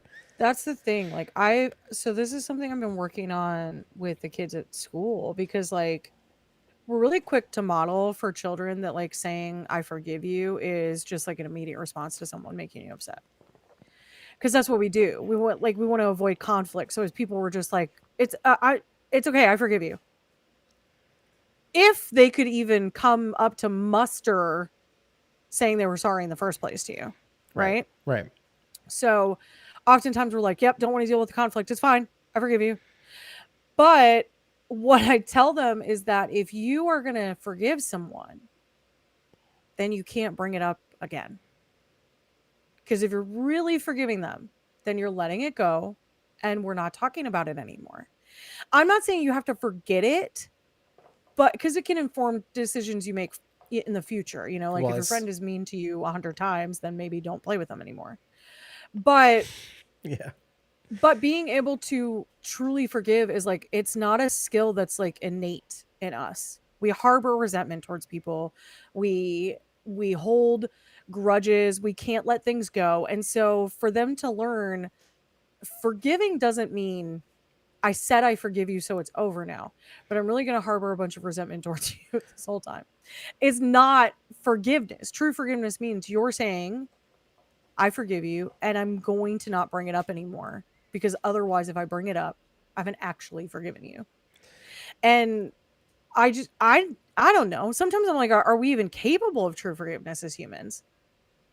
I think we have to, because what I was going to say to that is, I think what's worse is when you take an experience you have with somebody, especially when you're a child. This is where this commonly happens.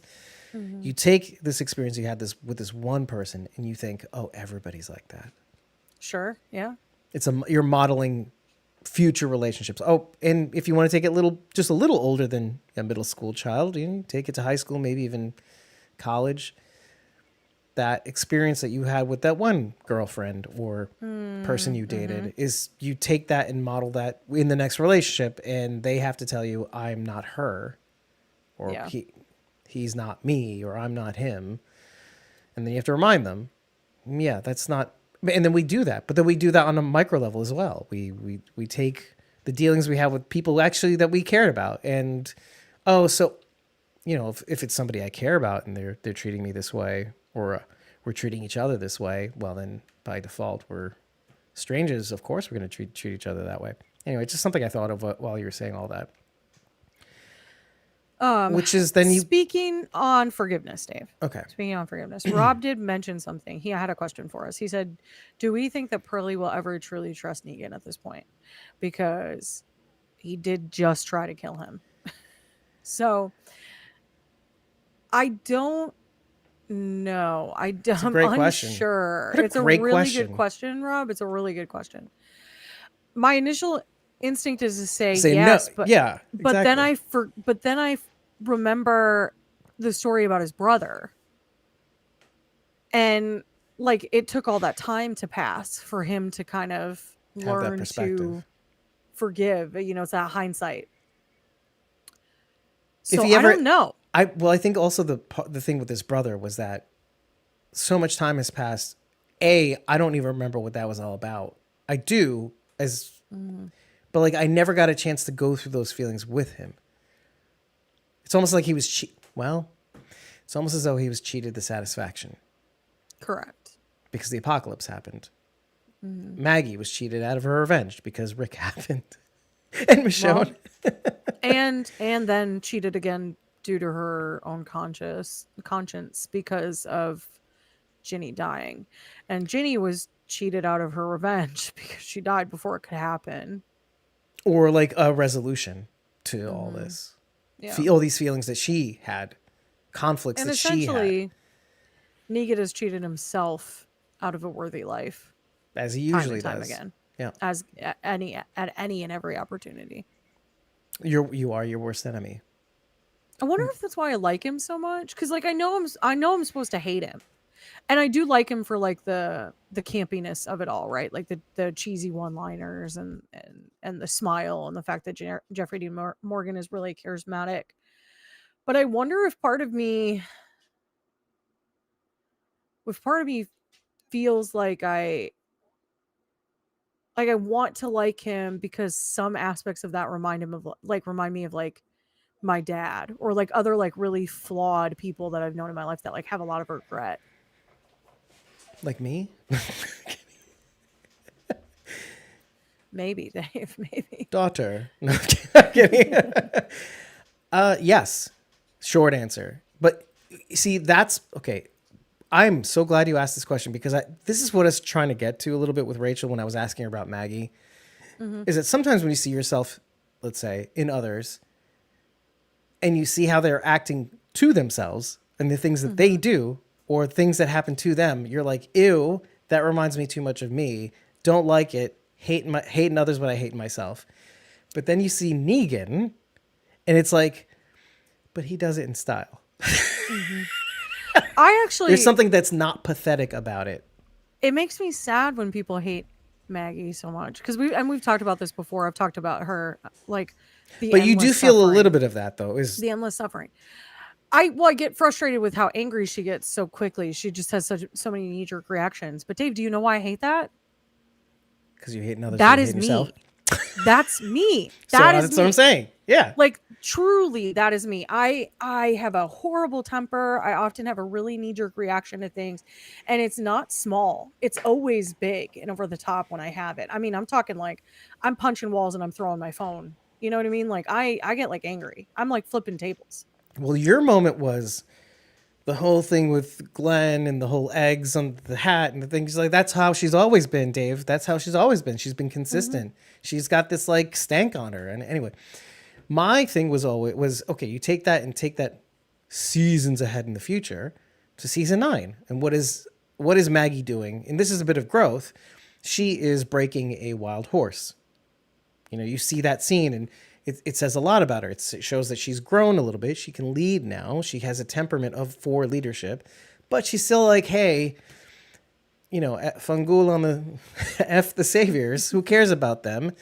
Yeah. Because, you know, screw them. I'm not going to sacrifice even the possibility of my hilltop community falling just because the saviors can't hack it themselves. That's not how this works. Like, they shouldn't have to even suffer quality of life even the slightest. They should have the comfortable life because we've made it out here, and at the expense of people who just can't do it. I'm sorry. So there's still that Maggie. Anyway, Yeah. so she's consistent at the very least. She is, and I would, like I said, she's always been that way. It's never not been that way. Well, it's like you said, there's also Arrested Development too. Yes, there is. And I have to say, like, I also think that some of those qualities that we find abrasive qualify you for leadership. Mm-hmm. So, like it's sociopathy or whatnot. It's that ability to kind of like compartmentalize and say, well, I can't save everyone. I can save my people, or I can save.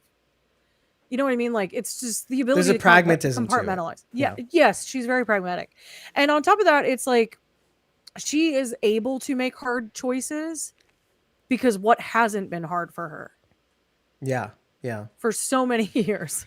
Like, it's just everything's been hard for her. Except when it comes to herself. A slog. Yes. Truly. But often isn't that the case. Well, wait, who are we talking about now? Oh, I just mean with anyone. Oh, I was talking about... okay, I thought we were talking about you for a hot sec. Oh, well, like, no, this is very applicable to me.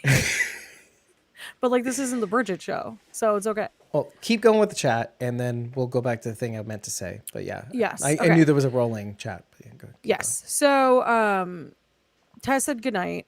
We talked to her. Sharon D laughed a lot at the fact that I said you would not have liked an oxygen tank for the Dharma. And then she said, I hated the ending of it. It was so awful. The ending was like Morgan over narrating the ending of one of the season 8 episodes of Fear the Walking Dead. Fair point. But Rob said, I loved the ending and I can't wait for season 3. Rob, it's like you are the spirit of the show. You are. I of love this your optimism. show. And that's the whole reason why we started podcasting is Rob. We just to get to this point. If this hadn't happened, that wouldn't happen. Bridget came on the show and now we're here with Rob.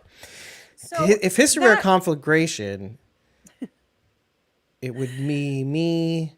I can't even say it. It's okay. It's too far back. I don't know in where history. this is going. I would say I did roll my eyes at the end of the episode. I did think it was a little bit cheesy. I do stand by my statement that a freeze frame high five would have only made it a better situation. Because the only way out is through. Yeah. I'm not like, wow, this is the worst thing I've ever watched. Because I've watched some really bad stuff in my life. And so this is like, that being said, this was fine. This was fine. Did I love it? No. Am I loving the insight you guys are providing me? Absolutely. 100%. Yes. That's why we do this. Can I add a little bit? I didn't hate the ending either. I was kind of... I can't actually articulate how I felt. I didn't hate it at all. I didn't. Okay. I did think it was a little ham-handed. That last part was a little ham-handed. I liked... See, because this is a visual medium, right? Because if you listen to the words alone, you're like, okay, this is awful. Awful. Interspersed with those words were scenes of the people left behind and where things are going and what we have to work through and the people whom we have to do it with, which I liked, which was why I can't say I hated it. I didn't hate it. I mean, these things make sense. It's a visual medium. There's music that started out in the beginning of the episode too, by the way. We're flashing interspersed with a bunch of people, Maggie going back to Negan and Ginny and all that stuff. This is why Oh, did you hurt yourself? I hit my hand. Sorry. I was trying not to. Oh, that's okay. Be loud. I apologize. So that's why I didn't hate it. And I didn't actually, I kind of liked it. Some of the stuff was kind of like, okay, I know where this is going. You don't even have to say it, but you did. That's fine. You did say it. You did say it. Now let's go to what Maggie says. This could have been a much better sub, in my opinion, for that entire bit of dialogue. Let me go to it now, though. Let me read what Rob said just said, really okay, quickly. sure. Just before, because it's just the sweetest thing. I just love it so much. Rob says, as much as I've always loved all of The Walking Dead, I was passively watching through seasons 10 and 11. Finding you guys in this podcast brought my love for the show back tenfold. That is like, Rob, honestly, I'm going to cry maybe a little bit because that's the highest compliment that you could ever pay us. honestly. So I give you all credit for breathing life back into my love for this universe. Rob, stop. I'm You really going should to cry. I'm definitely very listen to emotional. our coverage of seasons 9 through whatever, because Um, because we came in because we were seeing people hating on it, and from season 8 onward, that's when we started, and we're like, we gotta save this, we gotta do what we can, and well, make it a love I'm fest. really, yeah, and that's the only reason, honestly. Yeah, Trinity said thank you, Rob. It's really, it was one of the things I was really thankful about with Squawking Dead, because like I found Squawking Dead by, it was Not you completely by too.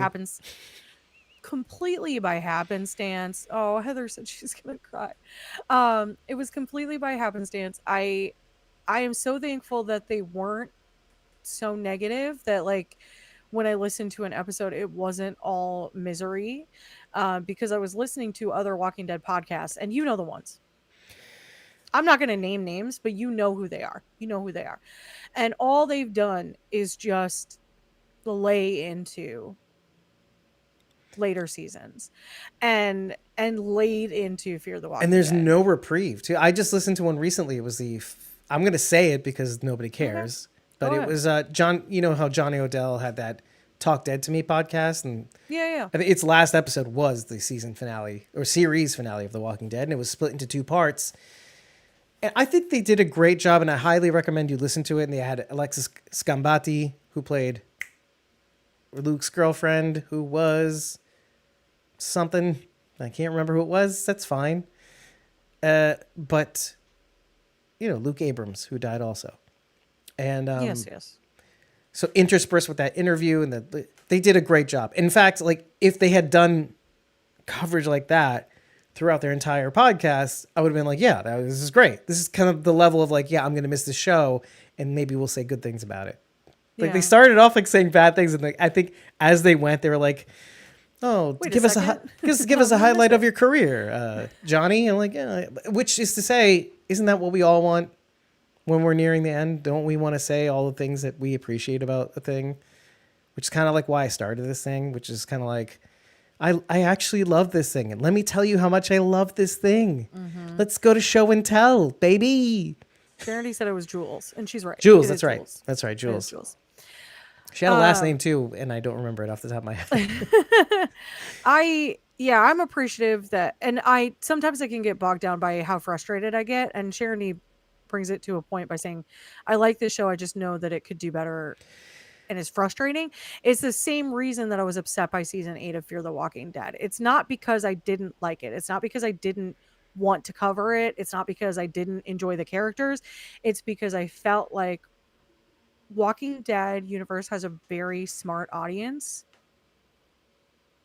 and they wrote it as though we were idiots. So it felt really disappointing. Like you just think we're stupid. I could lay out all the reasons why Fear the Walking Dead didn't hit the mark. I'm not willing to say it was a bad show, but it didn't hit the mark. I know what they were trying to do. I know the roadmap they were going, which I actually liked. I like on paper what they were trying to do on paper sounded great. And even execution to a degree, because there are some really good whoppers, even in season 7 and even in season 8, which are really, really good. But it's kind of like, if you're not, I'm not going to get into it, but but if you don't have critical things in a series, not just in an episode, but in a series, like money, time, development, if you have to cut so many corners that it sacrifices the craft, if you listen to the audience, which is always a bad thing, almost always a bad thing, almost literally 99% of the time, do not listen to the audience. Yeah. Then there you go. Anyway, because sometimes listening to Squawking Dead, right, because we're the audience too, produces good results. And sometimes you see things that are like, hey, wait, I said that in that season and they did it in this season. Anyway, just kidding. Well, Rob said he was listening to Just Keep Walking for a while, but Mm-hmm. it was just making him so upset because they were only saying negative things. I only recently listened to that episode. And Literally a few days ago. Anyway, I'm really thankful that we try not to do that. So I'm sorry if you ever tune into an episode and you're like, wow, they're being absolute a-holes right now. It's never our intention. I also don't want to just say it's good when it's not. Do you know what I mean? Like, I also don't want to lie. I don't want to blow smoke up your butt about it either. Well, I think what sets us apart is, okay, what a lot of those podcasts do, and you'll notice, like, I try not to make myself like the bad guy. Sorry, Bridget, specifically because you're here. But what they do a lot of the times is, hey, we think it's bad. These people think it's bad, so it's bad. Mm-hmm. Right? So it must be bad if everybody thinks it's bad. And Bridget, sometimes you've had to tell me, but all these people are saying that it's a thing is bad. Why aren't you thinking it's bad? I'm like, I don't care what other people think. And much to your frustration too, Bridget, you're like, why did he just lives in his own world? He doesn't listen to us at all.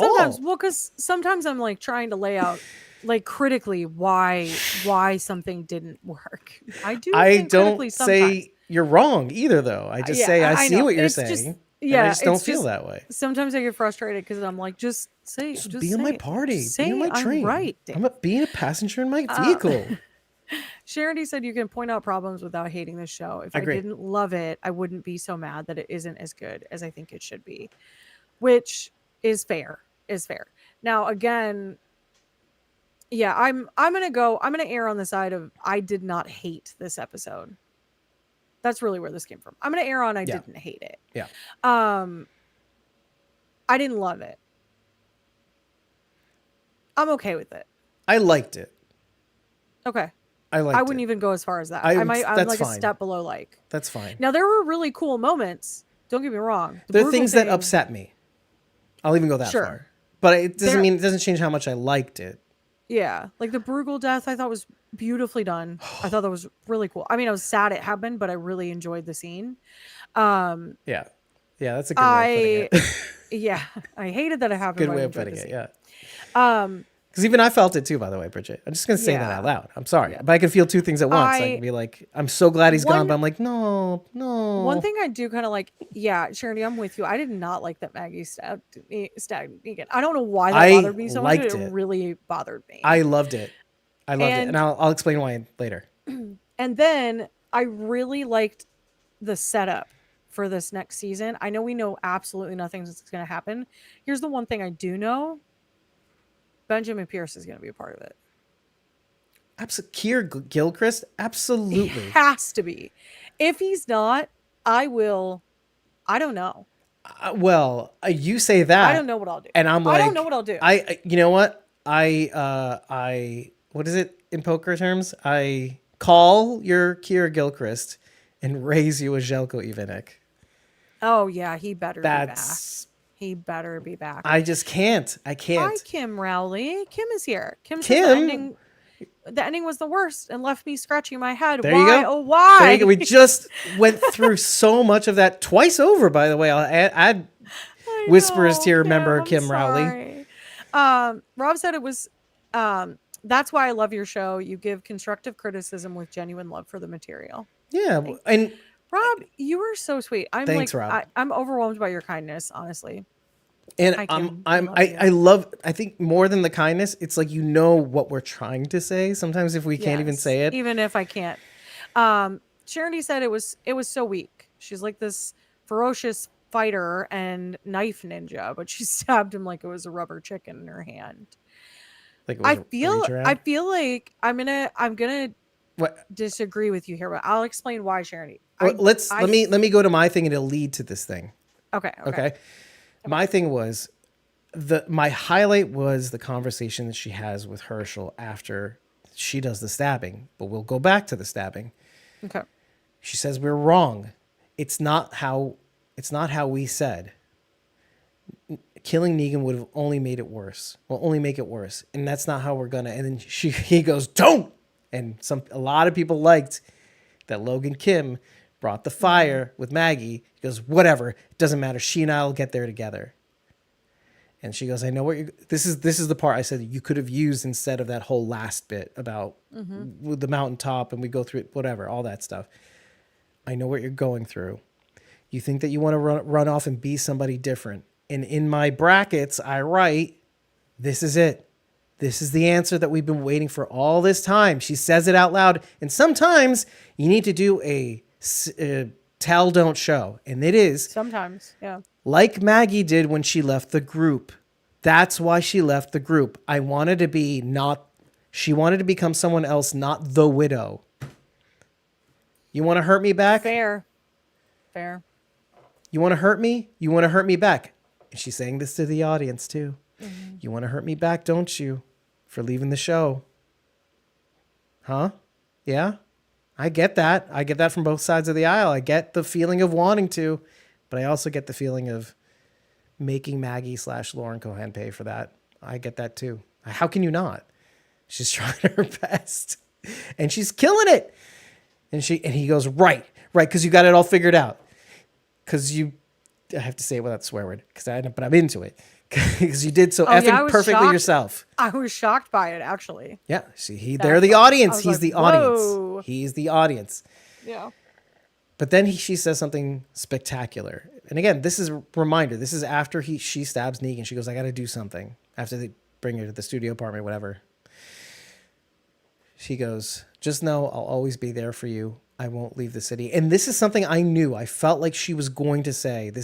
I saw the writing on the wall from the first episode that this season was going to end where Herschel may not be the Herschel from the comic books, but at least the Herschel that is trying to march to the beat of his own drum.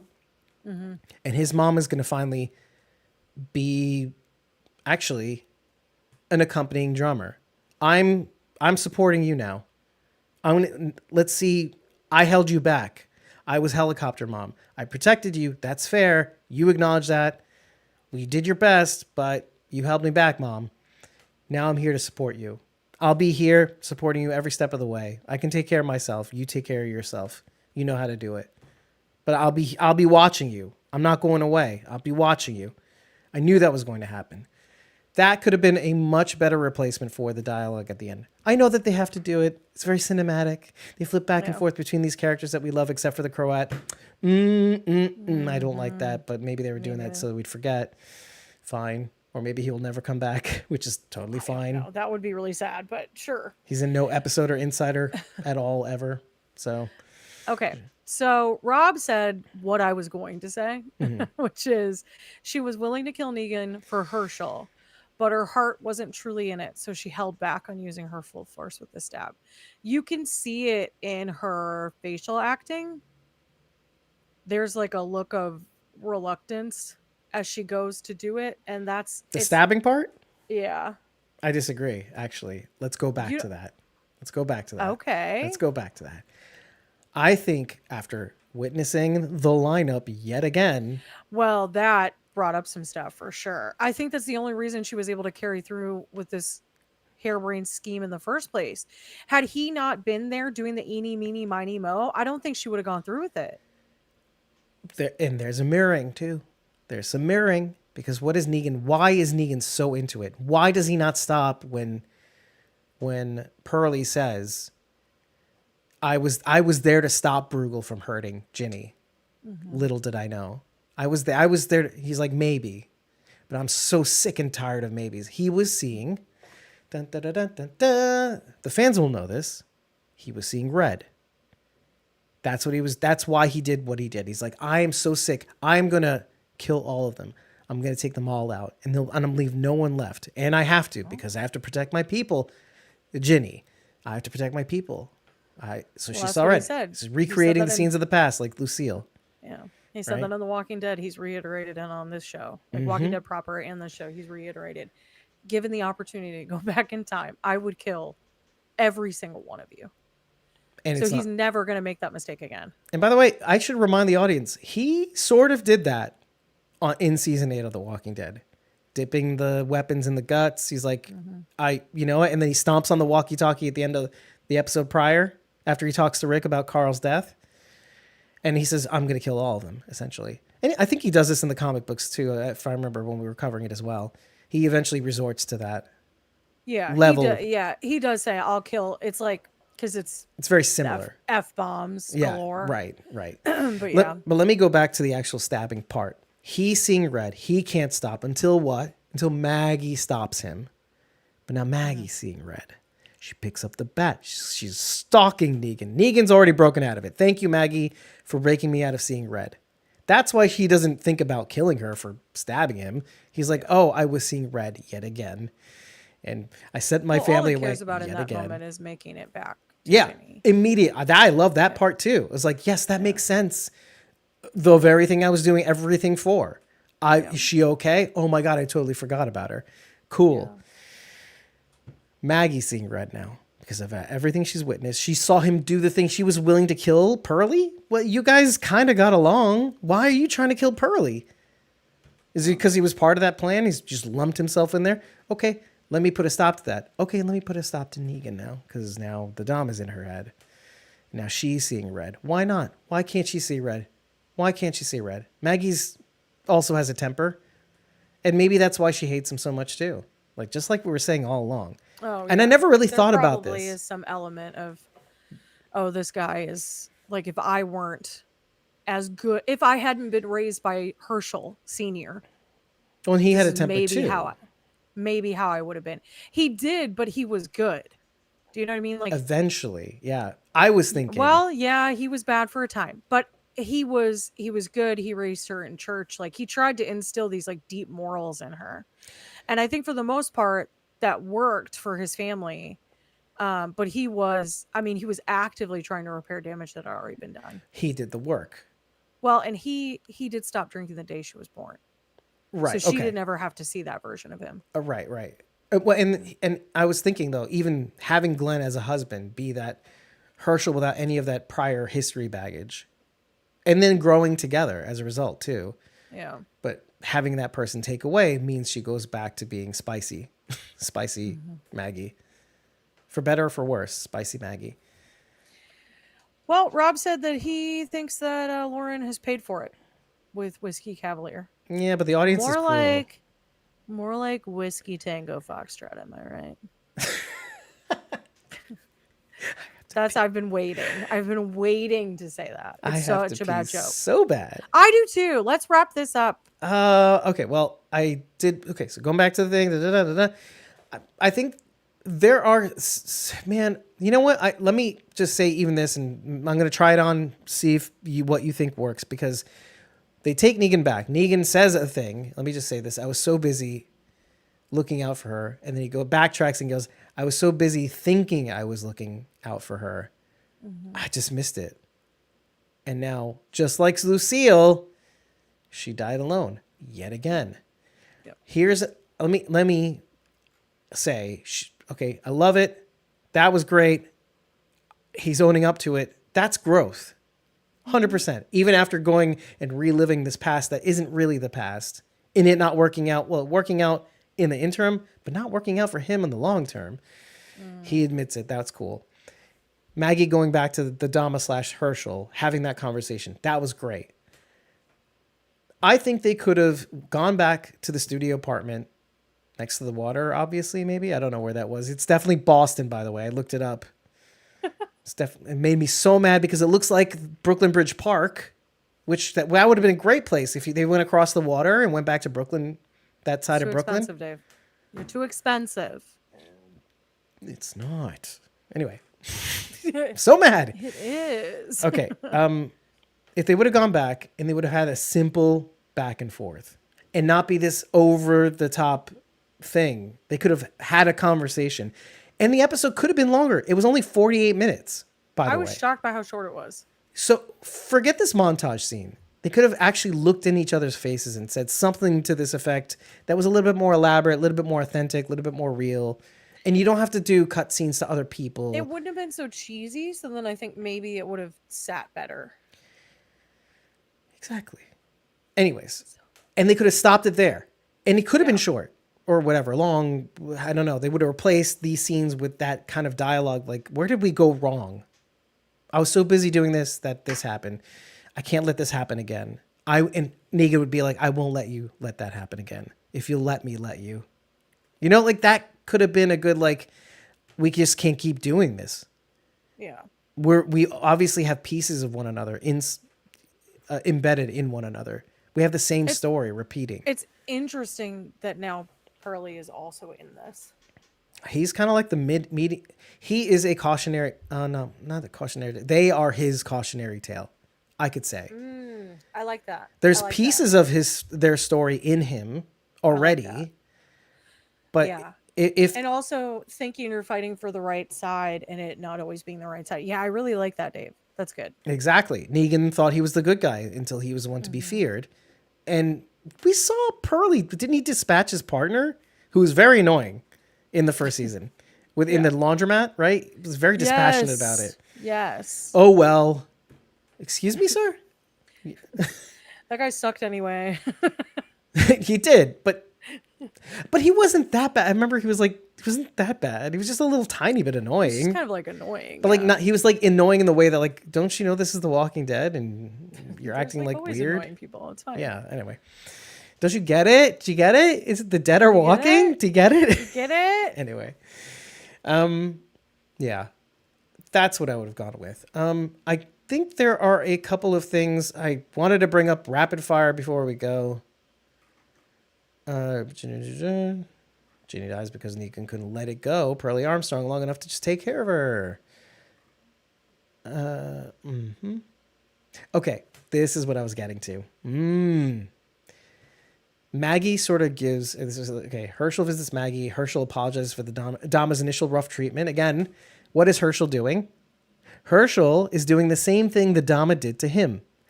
At first, it was the Croat roughing up Herschel. Right? Yeah. Right? Beating him up a little bit. There's a little knife Oh, play. he's the second one to come in. He's the Dama in the scenario with Maggie. He's brainwashing Maggie, and it works. Barf. It's Barf, the so gross. perfect scenario. It's so gross and I hate it. He learns Bye, from the Rob. best.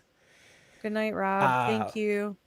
I Gotta really, gotta put the baby to dude, you bed. could have disappeared, not said a word. I would have been fine because you said all the nice things. It was really, really sweet. give him a little extra peck on the head for me. But let me get through this. From his Uncle Dave. From his Uncle Davey, yeah. Okay.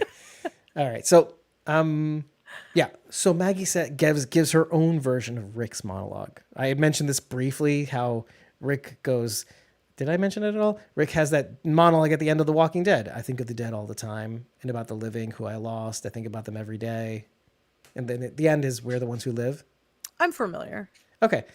Maggie sort of gives the same speech. It's more like I think about Negan all the time. What he did, what I've lost. I know that I have to let it go, but I can't seem to do it. Yeah. I'm sorry. It's similar. Like, I think about the dead all the time. I think about Negan all the time, about everything I've lost. Not because of him, but as a result of this natural disaster coming into my life. Is like, it stirred everything up. It made me lose sight of what was important. It made me lose myself. Lose people, I lose myself. Fear the Walking Dead. Oh no.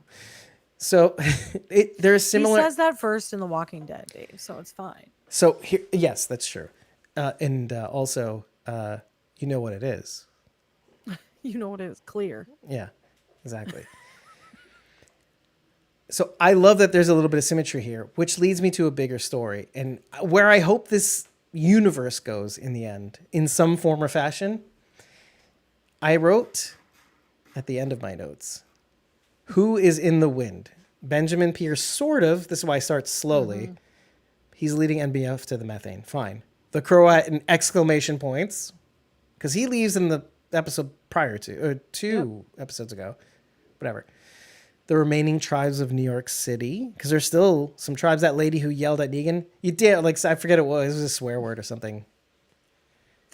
Yeah, an idiot. I don't know what it was, but that's in my head. That's You're what it effing right. You're like, yeah, mother effer or something. I don't remember what it was. I don't remember. Do She they? did Is drop that? the F-bomb, I'm pretty sure. Yeah, exactly. And do they band together, the rest of them? Because it was only the Barazzi and Bruegel's crew that paid the price. They're all gone. Barazzi, Bruegel's crew, Kristoff's crew. That's true. But then there's all these other tribes. Yeah, we don't know what happened to them. Now, the last bit of the people in the wind is something that I kind of mentioned near the beginning, but I kind of wanted to bring it up again. Is Rick Grimes and Michonne the leaders of New Babylon Federation? Is that going to be the big bad at the end? What this was all leading to? Bro, that would be insane. right? We would be do this insane. because of good reasons, and now we finally can do. It We can is do in- Carl's it is thing. in Virginia, isn't it? New Babylon Federation is New Jersey. Oh, it's New Jersey. Okay, then I don't know. It could I be don't know. Babylon, New York. I don't know. Maybe. It should be out Long Maybe. Island, probably, but that's the other way. Anyway, it doesn't matter. I think That would it's be interesting. I think it's New Jersey. Probably New Jersey. We'll see. It'll probably be. Because again, this is the future. It'll be like that idiot kid, General Beale's son. Oh, we did not see what happened to Mason He's Beale. in the wind. He's in the wind. Mason Beale's in the wind. That's right. Then also, what about Hal Cumpson's character, who happens to be in 9 Perfect Strangers, which I think I might have mentioned on You know Hulu. who else we don't know where he is? Silas You is wanna know? that's his name. Silas Plaskett. Heath. It's Heath. Or you know what, it. Dave? I got it. It's Tobias. All right, we better end this now. It's Tobias. He's I leading New Babylon. hate this. He's worse than the governor. Anyway. We've had this- Wouldn't that be insane? You- If he shows back up. You were and so he's indignant like, when I said that, by the and way. he's like still eating like 10 cans of like fruit and stuff. Of But Vienna he's like sauce. super evil about it. Right, exactly. He goes crazy. It's like Victor and his peaches on From, except it's Tobias. It's green beans or whatever. I mentioned this only because I feel like that's such a great roadmap, by the way. That, like, best of intentions, but, like, Rick becomes Negan in effect. 'Cause I can do this in a more organized fashion. Oh, sure, yeah. And I say this only because what was the worst part about the Saviors? Not necessarily Negan, but it was his underlings and how he had to be in control of everything. That was what led to his demise. Remember when he went away with Father Gabriel in that assault and almost everything turned to crap? Yep. But with Rick there, having a hierarchy, but it's the same thing. The people underneath him, Charlie Bird, Narvaez, all these little individual pieces make for just a crappy soup that no matter who you have in charge, it'll just go to crap. Anyway, best of intentions, the road to hell, right? You say that. I think that's it. Now, I was going to open the show by saying, until nobody could hear me, the following. I just want to throw this out there. And it is the following. Hold on, I got to get it right. Oh, wait, it's way further up. Okay. Up, up, up, careful, careful, careful. Down, down, easy. Nicely. Fingers. Watch your Watch your fingers. Gentle. Good. Well done. That's how I was going to start the show. Feel very denied. I'm so sorry. I would have loved that, Dave. I think it. I'll put it in the beginning before I the. just love it. It's my favorite. It's the best part. And It's so what I can. miss most about him. That's why I see your pain. I do see your pain, but he had to go. He was starting to get annoying. And you know what? Why not go out on a high note, right? All the cool lines. Little girl, it's. He says this. He says, oh, wait, hold on. It was like, it's me. Little girl, don't be scared. It's me, your old pal. And it's like, no, it's not your old pal. You're a creepy, talky man. That's what I love about him. But would you let him near any girl of any kind, of any age? No. No. Just me. 100%. Only me. Oh. He is Kim Coates after all. And you have daddy issues. That I do. Laughing makes me hurt. You are correct, sir. I have to pee so bad, Dave. Let's wrap Okay, this up. well, if you like what you heard, head on over to well, first of all, like this video. If it is a video, leave a comment. If there's a place to place a comment, whether it be Spotify Subscribe. video or a Spotify podcast or YouTube video or YouTube podcast. But you can also head on over to ratethispodcast.com/squawking dead and rate us on your favorite podcast platforms. You could just leave us 5 stars and a barrel, right? To let us know that you love us. But if you really, really like us, you can leave us more things. Tell us what you like. Tell us what you didn't like. Tell us what you think we might have missed. We probably missed a lot. It's fine. It's not fine. Tell us why it's not fine after every single episode. And if you really like what we're doing, you could have tipped us on this stream the entire time and had a message come up saying how much you loved us. See, Heather Jenks, I love you guys. See, there you go. There's a QR code on the screen. Heather. If you're watching on a TV, you could tip us on Ko-fi.com/squawkingdead/tip. And your message would have been read out loud. That's fine. You missed our opportunity. It's my fault. I didn't tell you. It's okay. But you can do it after this airs, and we'd appreciate very much. In return, you get forever access to our Discord, as well as 30 days access to our unedited episode recordings, as well as my Pre-Squawk Insights, which has a lot of links, including the lyrics to Always, which played on the Oregon Church music thing. But take your support further. Join a membership tier for as little as $4 a month. At the Walkers tier, you'll get more access to our Discord. Join the Whisperers, Survivors, or Great M tier. You can get a free Catholic t-shirt upon signing up, as well as several more perks. Join the Whisperers and Great M tier. You can show up in these episodes alongside us, lending us your thoughts with us. And if you join the Great M tier, the greatest-ish tier, you have the access to the core channel where we talk about a lot of behind-the-scenes things. Don't comment on it. It's fine. We're going to move on. Okay, please just stop. Okay. You'll be a part of our every little private conversation we have about development because you'll be a junior producer, and that is just great. We love that for you, and we love that for us. I've been your host, David Cameo, and I was joined by Cosmos09, Rachel Burt, Sharon D in the chat, a.k.a. Blazy Gardner, and Bridget, you can find me at ko-fi.com/punkybrewster. That's PUNKYBRUISETER. and I'm tell actually them doing things on there now. So yeah, if tell you them might what want to. you're finishing up. There's posts and everything. There's posts. They're so cute. Posts. It's like she There's threw them in a ChatGPT. Did you throw them in ChatGPT? Sometimes. Some of them, but it's so cute. It's still authentically you, but your posts are I'm like, polish this for me. And yeah, I am working on making some digital content, which is a little bit new for me. I do it a lot for work, so why not monetize it? Exactly. So I'm working on a horror movie night pack, like a kit, like a printable kit. And then I'm also going to be working on some bingo cards, including Walking Dead bingo, if you wanted to do a watch party with friends. I'll do it for a lot of stuff, like Supernatural probably, and Buffy, and maybe From, and some other things. So keep an eye out. That will all be available in my Ko-fi shop. For those as well things. as on Etsy. Really? Etsy too? Yeah, I figured. Well, I don't know. We'll see. We'll see what happens. We'll see how Ko-fi pans out, right? Yeah. Well, Anyway. yeah, so all you got to do is follow Bridget at ko-fi.com/punkybrewster for free. If you want, you can come again to join me live tomorrow night at 7 p.m. Eastern Standard Time at youtube.com/@punkybrewster. Discuss the final episode.